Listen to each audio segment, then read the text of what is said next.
Alors, Jean-Pascal Onfray, donc, est maître de conférence habilité à l'École normale supérieure. Il est membre de l'équipe La République des Savoirs. Son domaine de spécialité est la philosophie moderne et plus particulièrement Leibniz, Descartes et leur relation à la scolastique, en particulier donc dans les domaines de l'ontologie, de la philosophie naturelle et de la théorie de la connaissance. Nous lui devons de nombreux articles sur ces sujets et un livre sur la nécessité, tout à fait excellent, et plus récemment une édition critique de la correspondance de Descartes avec Henry Moore, paru aux éditions Eliot en 2023. Donc, sans plus attendre, je lui laisse la parole pour son exposé « Ni substance ni accident, le statut ontologique de l'espace et du vide ». Merci beaucoup, Claudine, professeur Tiercelin, pour cette introduction. Comme Cyril Michon, je dois moi aussi faire état de mon ignorance relative de Pascal et plus encore des études pascaliennes. Et donc, c'est aussi une gageure pour moi de présenter cette recherche. Alors, dans l'adresse au lecteur des expériences nouvelles touchant le vide, Pascal expose les conclusions de ces expériences qui sont l'espace vide en apparence en haut du tube, cet espace vide en apparence en haut du tube de Mercure est vide en effet de toutes les matières qui tombent sous l'essence. Faisant preuve d'une prudence épistémique, il poursuit « Je me contente de montrer un grand espace vide et laisse à des personnes savantes et curieuses à éprouver ce qui se fait dans un tel espace. » Parmi toutes les questions que soulève ce grand espace vide, Pascal semble soucieux d'éviter le plus possible celle de son statut ontologique et de sa nature et de ses propriétés. C'est la controverse avec le Père Noël qui le contraint à se prononcer ou à ébaucher une solution ou une position à ce sujet. Qu'une discussion sur la nature de l'espace soit conduite à propos du vide apparent produit dans ces expériences est relativement original au milieu du XVIIe siècle. Trois espèces de vide étaient en effet traditionnellement distinguées. Le vide à l'intérieur des corps, aussi caractérisé comme vide interstitiel, chargé dans certaines théories de rendre raison des phénomènes de condensation des corps. Deuxièmement, le vide à l'extérieur du monde, ou le vide extracosmique, c'est-à-dire l'hypothétique espace vide dans lequel pourrait se situer un monde que l'on suppose fini. Et puis, troisième vide, le vide séparé, celui qui se fait à l'intérieur du monde et qui est susceptible d'être artificiellement créé. C'est ce vide qui, au XVIIe siècle, est en jeu dans les expériences de Torricelli, de Pascal ou encore de von Guericke, et dont le caractère réel, ou seulement apparent, est l'objet de la controverse entre plénistes et vacuistes. Les deux autres formes de vide ne peuvent en effet être établies empiriquement et sont des entités théoriques pour le premier ou l'objet de spéculations cosmologiques pour le second. Et cependant, c'est, comme l'ont montré notamment les travaux d'Edward Grant, autour de ces vides, et notamment du vide extracosmique et de son rapport à l'immensité divine, que les principales discussions sur la nature et le statut ontologique de l'espace au cours du XVIIe siècle se sont nouées. De ce point de vue, la controverse entre le Père Noël et Pascal présente une certaine originalité, celle d'offrir matière à un débat sur le statut ontologique de l'espace à propos de ce vide artificiellement créé. Aujourd'hui, je voudrais essayer de simplement restituer et resituer la teneur de la position que Pascal esquisse dans ses lettres et d'en expliciter quelques implications.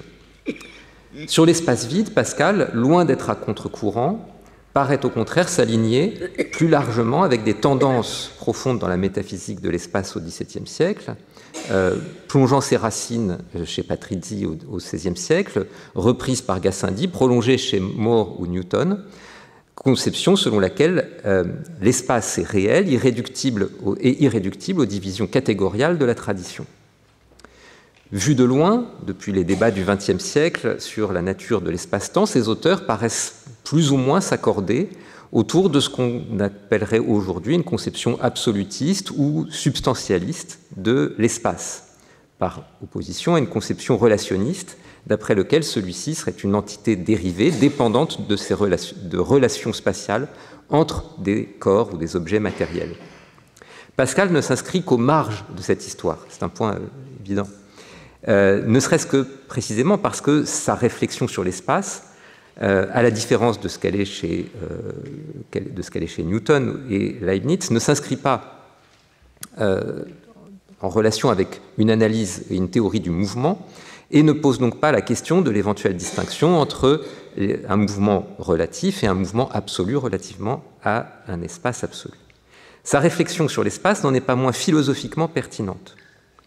Pascal partage notamment avec Gassendi, dont il s'inspire vraisemblablement, l'idée que l'espace est une entité réelle échappant à la dualité catégoriale de la substance et de l'accident, autant qu'à la dichotomie du corporel et de l'incorporel. Il défend ainsi une forme de réalisme à l'égard de l'espace.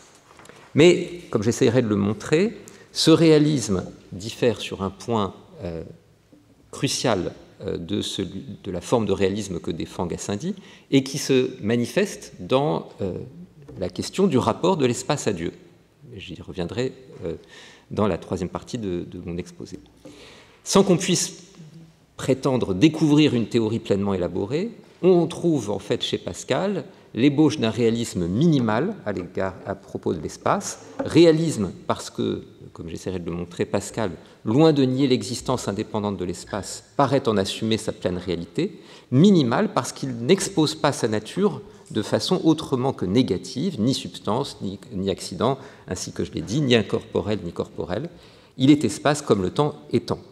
La réalité de l'espace est indiscutable du point de vue de la physique, mais avant tout une condition, on le verra, ce sera mon dernier point, une condition de la représentation de l'ordre des corps. Alors, je repars de quelques éléments relatifs à la controverse avec le Père Noël. Dans cette controverse, Pascal, excusez-moi, je reprends le texte, parce que j'ai fait quelques coupes. Pascal, après avoir laissé de côté, comme je l'indiquais dans l'introduction, autant que possible dans le récit des expériences nouvelles sur le vide, la question de l'espace vide, est contraint par les questions du Père Noël à préciser sa conception de l'espace vide. Matériellement, la controverse occupe 5 écrits, une première lettre du Père Noël, rédigée en octobre 1647, la réponse de Pascal du 29 octobre, une seconde lettre du Père Noël, probablement rédigée en novembre de la même année, et la réponse de Pascal dans une lettre à Le Pailleur, probablement rédigée en février 1648, postérieure à la parution de l'ouvrage du jésuite, Le plein du vide. La dernière lettre de cette controverse est une lettre d'Étienne Pascal au Père Noël, sur laquelle je ne m'étendrai pas aujourd'hui. Le contenu de ces lettres est bien connu, en particulier quant à l'orientation épistémologique que manifeste Pascal et de laquelle il sera question cet après-midi. Je me concentre ici sur les objections, sur la manière dont Pascal répond aux objections du Père Noël concernant la nature même de cet espace vide. Les deux principales objections à ce sujet, formulées dans la lettre initiale du Père Noël, concernent le passage de la lumière et le caractère contradictoire de la notion d'espace vide. Sur le premier point, Noël souligne que l'espace vide en apparence, ayant les actions d'un vrai corps, puisqu'il laisse passer la lumière, doit être de nature corporelle. Sur le second point, à savoir le caractère contradictoire de la notion d'espace vide, pour établir ce point, il mobilise deux thèses tout à fait répandues dans la scolastique de son temps. Premièrement, le vide est défini comme la privation de tout corps, comme un pur être de raison. Et d'autre part, l'espace est conçu comme une étendue tridimensionnelle, enfin plutôt un espace conçu comme une étendue tridimensionnelle doit être un corps. La raison étant que dans la tradition aristotélicienne, les dimensions de l'étendue sont des espèces de la quantité, laquelle est un accident des corps ou encore de la matière. C'est précisément la raison qui conduisait Aristote à définir le lieu, à refuser de définir le lieu comme l'étendue tridimensionnelle occupée par un corps, précisément parce que cela impliquerait une interpénétration de dimensions. Alors Pascal récuse tour à tour ces deux points dans sa première lettre au Père Noël. L'espace vide n'est pas une pure privation, c'est-à-dire un pur non-être, mais possède, comme il l'indique, une sorte de statut ontologique intermédiaire. Je cite ici le premier texte de l'exemplier, d'où l'on peut voir qu'il y a autant de différences entre le néant et l'espace vide que de l'espace vide au corps matériel, et qu'ainsi l'espace vide tient le milieu entre la matière et le néant. Il rejette également la conséquence selon laquelle il y aurait pénétration de dimensions, car l'étendue tridimensionnelle en question est immatérielle, immobile et pénétrable. Il assimile cette étendue au solide géométrique, ce que les scolastiques appelaient le corps mathématique, pour le distinguer du corps objet de l'étude du philosophe naturel, ou le corpus physicum, qui est cette étendue physique impénétrable d'une substance matérielle. Pascal précise, c'est le texte 2 dans l'exemplier, qu'en géométrie, on ne considère que les choses immatérielles et abstraites. Un lecteur nourri de scolastique, comme le Père Noël, aurait accepté une telle caractérisation, mais lui aurait conféré une toute autre portée que celle que lui confère Pascal, conforme à la conception aristotélicienne de l'abstraction mathématique. Précisément parce qu'un espace tridimensionnel immobile et pénétrable est abstrait par l'intellect à partir de la quantité des corps, c'est-à-dire à partir de grandeur physique, cet espace immobile, pénétrable, tridimensionnel, ne possède pas une existence véritable en dehors de l'esprit humain et ne peut être un attribut d'un supposé vide réel hors de l'esprit. On trouve des conceptions de cette nature, de cette dualité entre deux sens de l'espace, l'espace comme quantité corporelle et l'espace comme espace géométrique abstrait, dans de nombreux manuels scolastiques, par exemple dans le texte de Francisco Toledo qui figure dans l'exemplier au texte 12. Et justement, Étienne Noël répond à Pascal en mobilisant le genre de distinction que mettait en avant un auteur comme Toledo.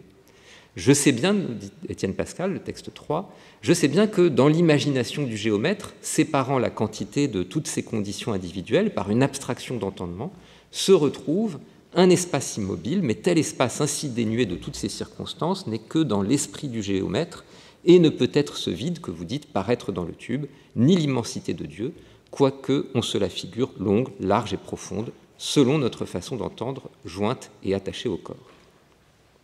Donc, l'espace tridimensionnel n'a qu'une existence mentale, il ne peut être identifié, je l'ai dit, à un supposé espace réel, vide, il ne peut pas non plus renvoyer à l'immensité divine, précisément en raison de son caractère tridimensionnel et du fait qu'il est possible de diviser mentalement des parties dans un tel espace, ce qui, si on en faisait une propriété de Dieu, impliquerait dans celui-ci une composition.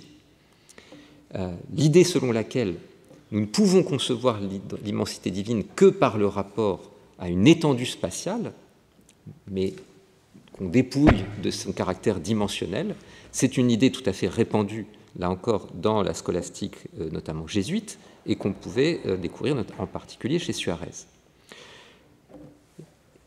Le père Étienne Noël résume ses objections métaphysiques à travers une série d'antithèses contre l'espace vide, dont Pascal contribuera à assurer une certaine célébrité en la reprenant textuellement dans sa lettre à Le Pailleur.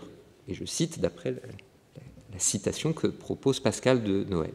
« Vous voyez, monsieur, que toutes vos expériences ne sont point contrariées par cette hypothèse qu'un corps entre dans le verre et peuvent s'expliquer aussi probablement par le plein que par le vide, par l'entrée d'un corps subtil que nous connaissons que par un espace qui n'est ni Dieu ni créature, ni corps ni esprit, ni substance ni accident, qui transmet la lumière sans être transparent, qui résiste sans résistance, qui est immobile et se transporte avec le tube, qui est partout et nulle part, qui fait tout et ne fait rien. ce sont les admirables qualités de l'espace vide. En tant qu'espace, il est et fait merveille, en tant que vide, il est et ne fait rien. Donc, cette série d'antithèses, excusez-moi, je citais bien la lettre de Noël à Pascal, cette série d'antithèses ne remplit pas seulement une fonction rhétorique, consistant à, par l'accumulation de propriétés contradictoires, à faire apparaître, éclater l'incohérence de la conception pascalienne de l'espace vide.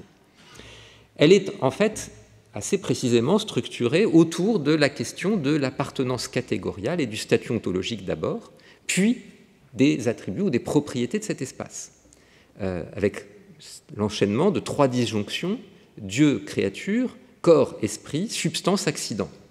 Dans un second temps, donc, on a une série de propriétés fondamentales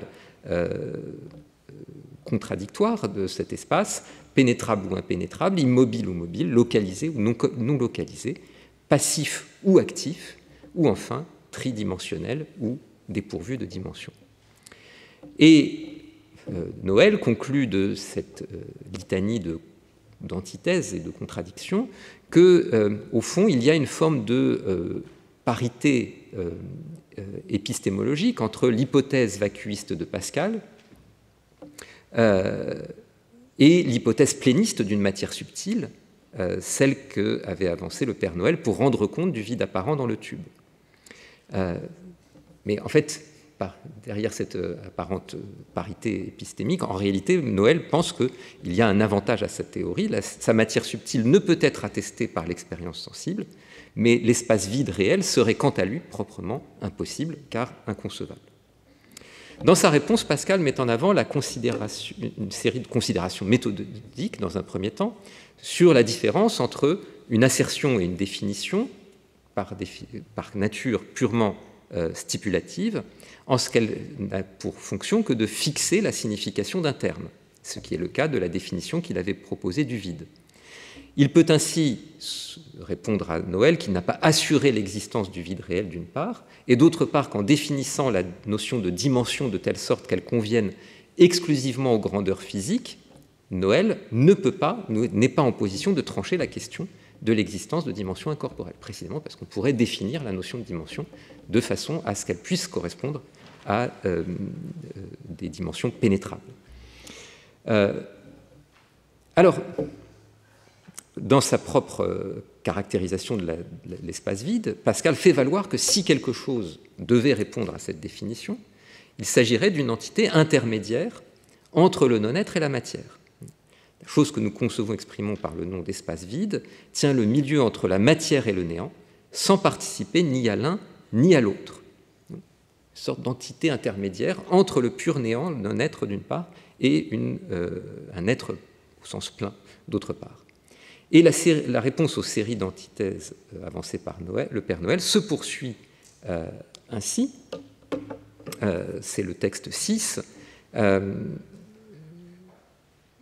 car pour examiner les objections en particulier, cet espace, dit-il, n'est ni Dieu ni créature, les mystères qui concernent la divinité sont trop saints pour les profaner par nos disputes, nous en devons faire l'objet de nos adorations et non pas le sujet de nos entretiens, si bien que, sans en discourir en aucune sorte, je me soumets entièrement à ce qu'en décideront ceux qui ont droit de le faire.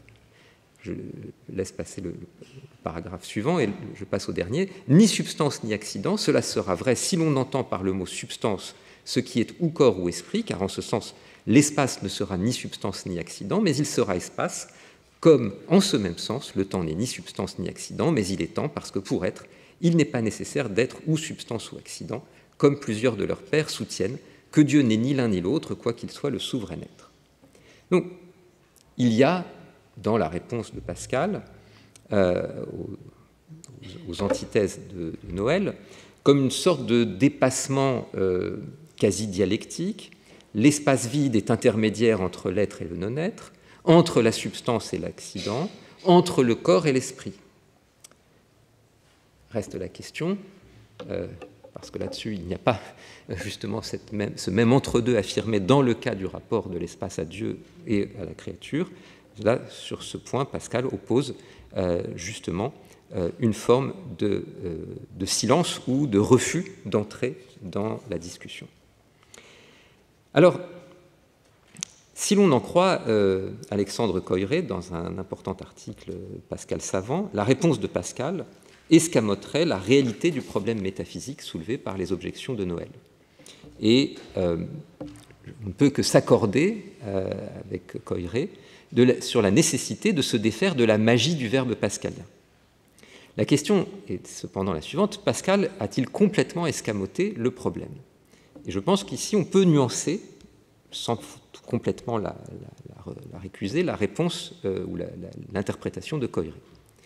Car Pascal apporte bien quelque chose comme une réponse. L'espace n'est effectivement ni substance ni accident, ni corps ni esprit, mais une sorte d'entité d'une troisième catégorie, irréductible à notamment la dualité aristotélicienne de la substance et de l'accident.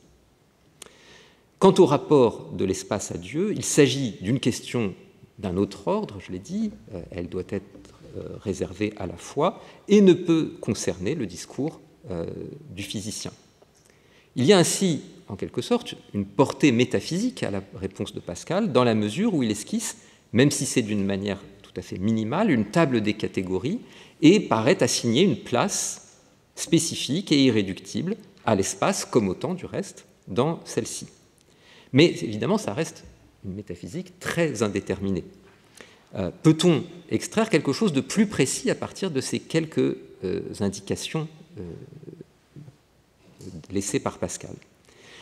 Dans la mesure où les lettres au Père Noël n'en disent pas davantage, et dans la mesure où le reste du corpus pascalien ne permet pas directement de trouver une position, à ma connaissance, plus articulée, il convient de resituer précisément cette réponse de Pascal dans le contexte dans lequel elle est formulée.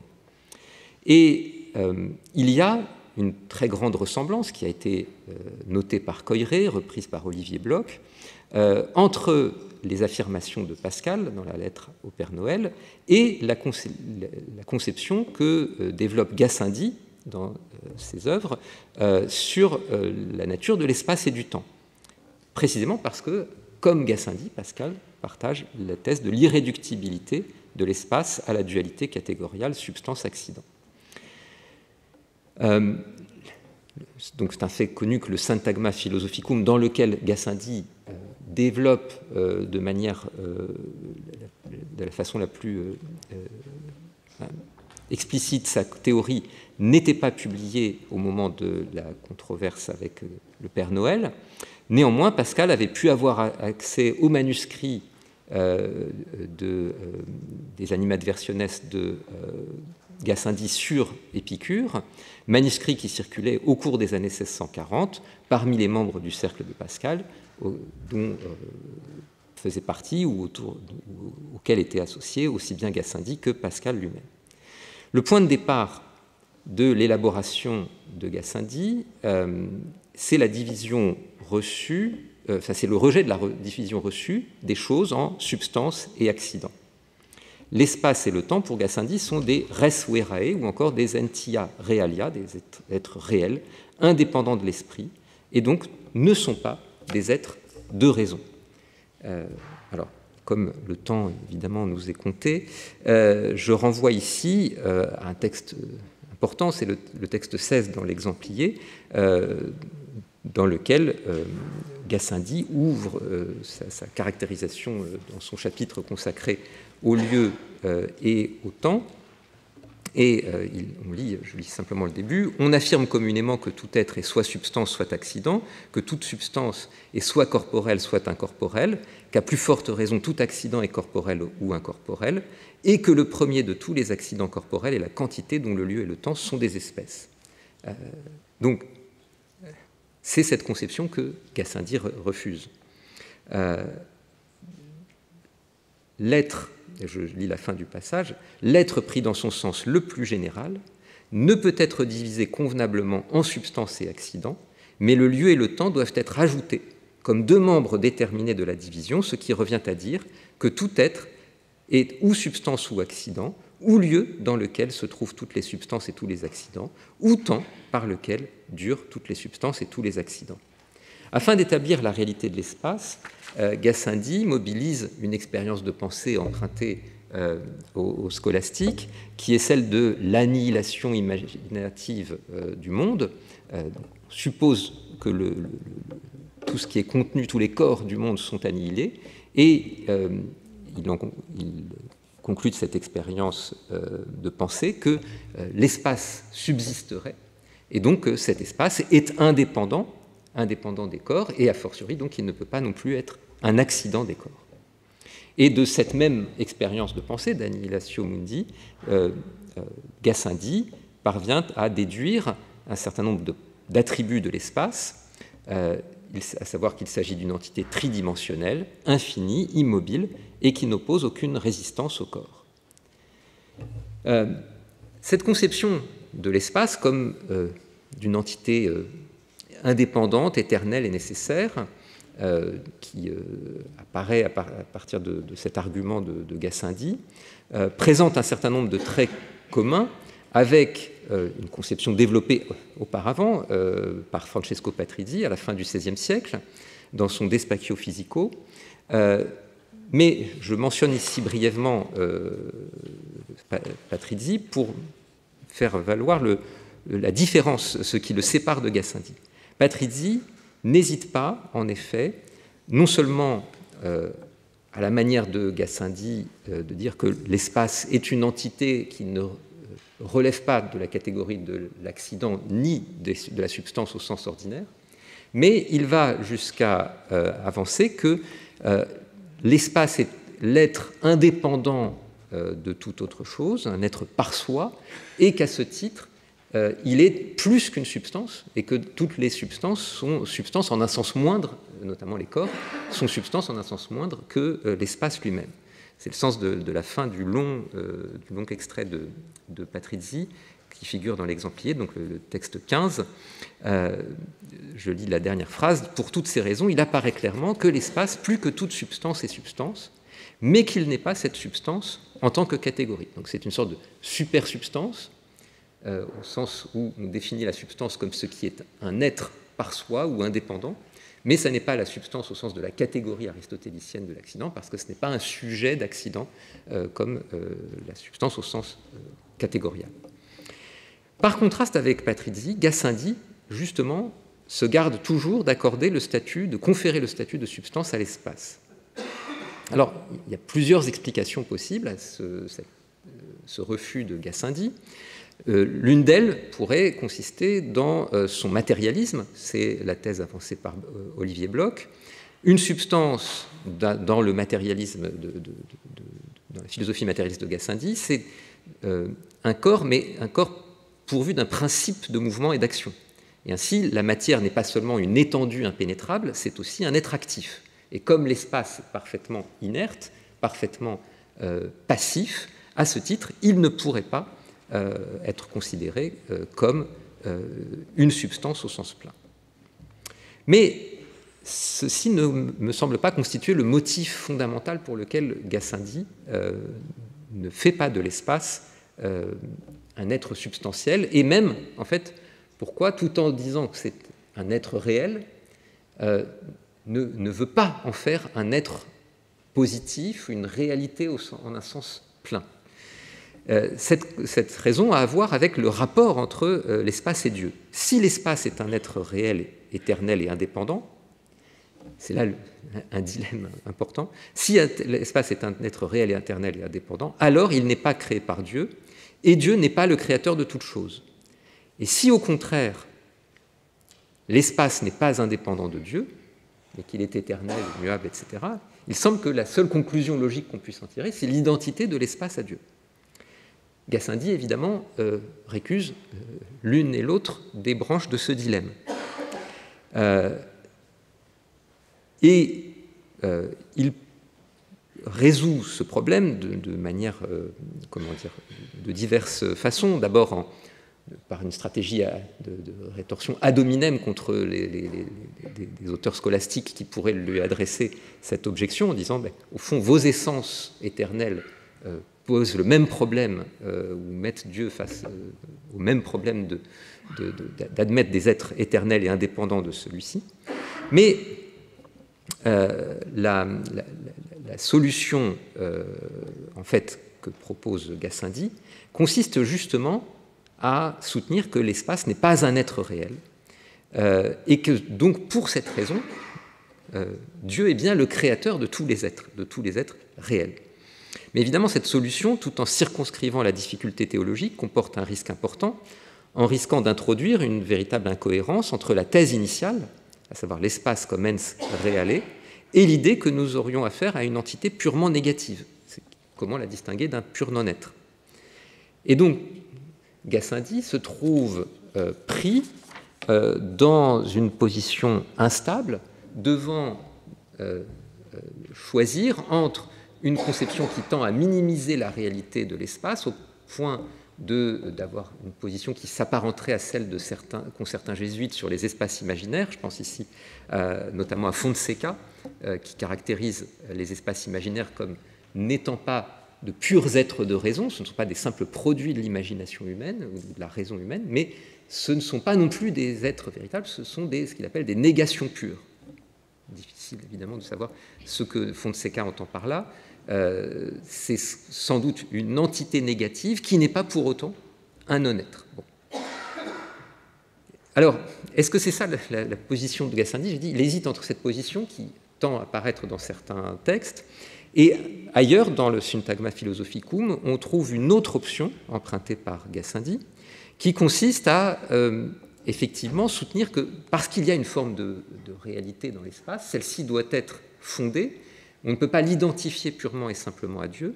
Donc, quelle est la solution? Ça consiste, d'une certaine façon, à en faire une propriété de Dieu, un être dépendant à l'égard de Dieu.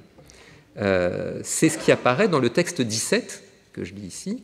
J'ajoute cependant que, puisqu'il naît de la perfection de l'essence divine, qu'elle est éternelle et immense, il s'ensuit que sont connotés tout temps et tout lieu, sans lesquels on ne peut concevoir l'éternité ni l'immensité. C'est pourquoi Dieu est certes souverainement et infiniment parfait en soi, mais il est nécessairement aussi en tout temps et en tout lieu. Et lorsqu'on demande où serait Dieu avant qu'il n'ait créé le monde, il ne faudrait certes pas nier qu'il serait en soi, mais il faudrait concéder en même temps qu'il est et qu'il a été partout ou en tout lieu, c'est-à-dire non seulement dans l'espace dans lequel le monde adviendrait, mais aussi dans tous les autres espaces infinis, et être dans un lieu, et certes juger une dénomination externe à l'égard de son essence, mais non à l'égard de son immensité, dont le concept embrasse nécessairement le concept de lieu. Et lorsque l'on dit autrement que Dieu est son propre lieu, cela est tout à fait métaphorique. Donc, la réalité de l'espace est fondée en Dieu, plus précisément dans l'attribut d'immensité divine. Et en même temps, Gassendi refuse d'admettre que Dieu soit un être formellement étendu, au sens où il serait composé de parties distinctes. C'est seulement son immensité qui est étendue, mais l'essence divine n'est pas elle-même composée et étendue. Donc, au fond, la voie étroite qui s'ouvre à Gassendi consiste à reconduire l'espace au statut de propriété ou d'attribut divin. Et c'est cette voie, au fond, que suivront de nombreux auteurs après Gassendi. C'est le cas notamment, à certains moments, chez More ou chez Newton. Et donc, la question des rapports entre l'espace et Dieu vient compliquer considérablement la thèse initiale de Gassendi, selon laquelle l'espace et le temps seraient des êtres réels au même titre que les corps et leurs accidents. Afin d'éviter la conséquence qui consiste, je le disais, à poser l'existence d'un être réel, éternel, nécessaire, distinct de Dieu, Gassendi est confronté à cette alternative insatisfaisante, ou bien atténuer l'engagement ontologique à l'égard de l'espace, ou bien maintenir l'idée selon laquelle l'espace possède une réalité, une forme de positivité, mais à condition d'en faire une entité dépendante, une sorte d'attribut de Dieu, en spatialisant l'immensité divine, pour ainsi dire. Alors, j'en reviens maintenant, après ce détour par Gassendi, à Pascal et sa réponse au Père Noël. L'espace n'est ni corps ni esprit, mais relève d'une catégorie propre, celle de l'espace, laquelle est à son tour irréductible à la substance et à l'accident. Le point important est le suivant, c'est le fait que Pascal ait évacué tout à fait l'alternative ni Dieu ni créature. En réservant toute discussion sur le rapport de l'espace à Dieu, Pascal s'offre le moyen de ne pas avoir à répondre au dilemme auquel est confronté Gassendi. Soit minimiser l'engagement ontologique en faveur de l'espace, soit le reconduire au statut d'un être dépendant, voire d'un pur et simple non-être. En congédiant toute spéculation sur le rapport entre l'espace et Dieu, parce qu'ils appartiennent à des ordres différents, Pascal donc escamote le problème, le dilemme auquel est confronté Gassendi, et on pourrait dire, en un sens, pour lui objecter qu'il procède à une forme de tour de passe-passe. Pascal, en effet, rappelle plusieurs fois au Père Noël qu'il ne peut s'appuyer sur sa définition du vide pour lui prêter l'assertion de l'existence d'un vide réel. Pour cela, justement, il rappelle le caractère libre des définitions, et simplement, on pourra objecter à Pascal que si une définition implique des propriétés contradictoires, alors l'objet défini est impossible. Et c'était précisément cette contradiction que le Père Noël voulait rendre manifeste à travers sa série d'antithèses. Donc, chez Pascal, nier la série des antithèses du Père Noël apparaît comme un moyen d'affirmer chaque membre sans avoir à se prononcer sur le dilemme. Et cela, à mes yeux, est un moyen d'occulter le fait que dans cette réponse au Père Noël, il y a plusieurs conceptions qui ne s'accordent pas bien ensemble. D'un côté, Pascal insiste sur le fait que l'espace est un être positif, irréductible au corps et aux accidents. D'un autre côté, il insiste sur le fait que c'est un intermédiaire entre l'être et le non-être. Et enfin, dans certains passages, il va jusqu'à l'assimiler à un pur non-être. Je reprends ces trois conceptions qu'on peut repérer dans la suite de sa réponse. D'un côté, donc, il veut préserver l'idée d'une positivité de l'espace, sans avoir à en assumer les conséquences théologiques. Cette positivité de l'espace est ce qui permet notamment de justifier pleinement son caractère dimensionnel. L'espace vide, c'est une étendue tridimensionnelle qui permet de mesurer la distance entre chacun de ces points. Et cette caractérisation positive de l'espace est importante, pas seulement dans le contexte de la controverse physique sur le vide, mais aussi parce qu'on la retrouve de manière quasi subliminale dans sa réflexion sur l'objet de la géométrie, donc dans le très bref fragment d'introduction à la géométrie, dans lequel Pascal écrit, texte 8, « L'objet de la pure géométrie est l'espace, dont elle considère la triple étendue en trois sens divers qu'on appelle dimensions, lesquelles on distingue par les noms de longueur, largeur et profondeur. » Et donc, il y a une espèce de correspondance stricte entre cet espace géométrique et l'espace vide étudié en physique. Ce qui explique la correspondance entre les propriétés fondamentales de l'espace vide et les principes de l'espace géométrique, infinité, immobilité. D'un autre côté, cependant, certaines propriétés de l'espace se rattachent à son statut d'intermédiaire entre l'être et le non-être. C'est le cas de l'absence de résistance ou de son caractère parfaitement pénétrable par d'autres corps. Cette absence de résistance qui le distingue des corps ne permet pas d'en faire, de considérer qu'il constitue une substance. Sa pure impassibilité ne produit en effet aucune action en retour sur les corps. Et c'est en ce sens donc que Pascal, notamment dans le texte 4 que j'avais cité, indique que l'espace a ce statut d'intermédiaire entre l'être et le non-être. Mais enfin, lorsqu'il s'agit de faire ressortir l'avantage épistémologique de l'acceptation d'un espace vide plutôt que d'une matière subtile imperceptible, Pascal souligne ce qui le rattache au pur non-être.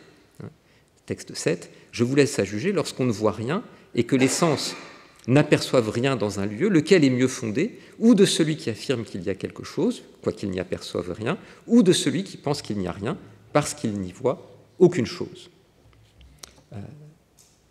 Donc, Pascal estime ici que le vide apparent ne fait rien apparaître parce qu'il n'y a littéralement rien, ce qui suppose donc une conception vraiment déflationniste de l'espace vide, et qui est à cet égard, à mon sens, incompatible avec sa caractérisation comme une entité intermédiaire sui generis entre la substance et l'accident. D'un passage donc à un autre, Pascal oscille entre une conception quasi substantielle de l'espace, être positif indépendant des corps, et une conception du vide comme un pur non-être qui renverrait, pour sa part, plutôt du côté de l'atomisme ancien. Prise isolément, chacune de ces caractérisations est intelligible, mais leur conjonction me paraît impliquer une forme de contradiction. Et si Pascal refuse d'aller au-delà d'une caractérisation métaphysique minimale de l'espace, ce serait ainsi afin de préserver le bénéfice de l'approche définitionnelle qu'il a opposée au Père Noël, sans avoir à justifier la réalité possible ou la non-contradiction de son objet. C'est ce que j'ai appelé l'esquive stratégique des contradictions pointées par le Père Noël. Cependant, et je vais terminer là-dessus brièvement, j'espère, par une sorte de conclusion en forme de suggestion. Ce refus de s'engager au-delà d'une caractérisation minimale n'est peut-être pas quelque chose qui relève de la pure stratégie de la controverse, et pourrait s'expliquer en fait à la lumière de l'épistémologie et de l'anthropologie pascalienne.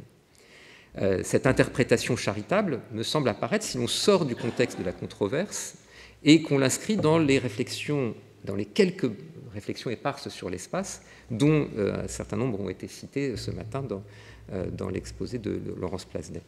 D'après certains passages des pensées, les principales catégories, dont celles d'espace et de temps, sont avant tout ce qu'on pourrait appeler des catégories de l'esprit humain. Notre âme est jetée dans le corps, où elle trouve nombre, temps, dimension, elle raisonne là-dessus et appelle cela nature, nécessité, ne peut croire autre chose. Les concepts fondamentaux, ceux par lesquels l'esprit humain uni au corps organise et structure sa saisie de la réalité corporelle, n'ont pas de nécessité absolue et ils ne décrivent pas nécessairement les structures métaphysiques de la réalité, la structure métaphysique de la réalité. Pour le dire à la manière de Kant, on pourrait dire que Pascal adhère à une forme de réalisme empirique à propos de l'espace, mais qu'il refuse de se prononcer sur sa réalité transcendantale. S'il est impossible de déduire la structure du réel à partir de nos catégories, notamment celle d'espace, c'est parce que ces catégories fondamentales et les principes qui y sont associés ne sont pas implantés nécessairement dans l'esprit, même si l'esprit a l'illusion de leur nécessité. Elles sont naturelles, mais dans la mesure où la nature n'est qu'une première coutume et peuvent être en droit transformées par une seconde nature, la coutume. En d'autres termes, l'engagement métaphysique minimal exprimé à l'occasion de l'échange avec le Père Noël ne serait pas simplement un simple repli stratégique ou rhétorique, il ne peut pas non plus se comprendre comme l'expression d'une forme d'empirisme positiviste, il me semble cohérent avec le programme d'épistémologie qu'on pourrait qualifier comme une épistémologie naturaliste que contiennent certains fragments des pensées. Mais en quoi cette position sur les catégories de l'esprit humain serait-elle pertinente face au dilemme qu'avait croisé Gassendi? Et je vais essayer de, juste en conclusion, répondre à cette question. La réponse est qu'en substituant l'esprit humain à Dieu comme fondement de l'espace, Pascal est en mesure d'échapper au dilemme, que l'esprit humain se représente l'espace comme un être nécessaire et immuable, indépendant de lui, loin d'être incompatible avec sa nature d'esprit fini, en est au contraire une conséquence. Et c'est, alors évidemment, je pense que c'est très contestable comme lecture, mais il me semble que c'est une des manières dont on peut lire le fameux fragment du roseau pensant. Par l'espace, l'univers me comprend et m'engloutit comme un point. Par la pensée, je le comprends. Ce que dit Pascal du rapport de la pensée à l'univers pourrait aussi valoir pour son rapport à l'espace. L'espace est compris par la pensée, en tant qu'il est l'une des conditions par lesquelles nous pouvons concevoir le monde, et en essence, le produit d'une telle conception. Au fond, le réalisme spatial minimal de Pascal, tel que je l'ai décrit initialement, ne serait pas donc si éloigné d'une forme d'idéalisme à l'égard de l'espace. Cette rencontre d'une métaphysique ébauchée, d'une épistémologie tout aussi esquissée, n'en est pas moins originale et me semble marquer l'apport intempestif de Pascal au débat sur l'espace. Merci.